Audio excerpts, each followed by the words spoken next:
नमस्कार दोस्तों, बुधवार की व्रत कथा कुछ इस प्रकार से है। एक समय की बात है, एक व्यक्ति का विवाह हुए कई वर्ष बीत गए। विवाह के बाद उसकी पत्नी एक बार अपने मायके गई हुई थी, तो पत्नी के मायके में रहने के कई दिनों बाद उसका पति अपनी पत्नी को विदा करवाने के लिए ससुराल पहुंचा। ससुराल में कुछ दिन तक रहने के बाद वह पत्नी को मायके से विदा करने की बात अपने सास ससुर से कहता है।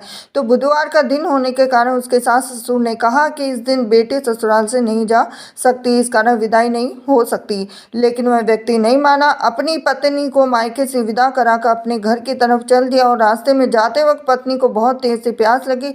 तब पति पानी की तलाश में इधर उधर भटकने लगा। काफी देर के बाद जब वह पानी लेकर वापस लौटा तो उसने देखा कि पत्नी के पास उसी की वेशभूषा में कोई अन्य व्यक्ति पत्नी के संग बैठकर बातें करता हुआ दिखाई दिया। अब दोनों व्यक्ति आपस में लड़ने लगे। पहले व्यक्ति ने गुस्से में अपने दूसरे व्यक्ति से पूछने लगा कि वह कौन है, क्यों उसकी पत्नी के साथ बैठकर बातें कर रहा है। फिर आपस में लड़ने लगे।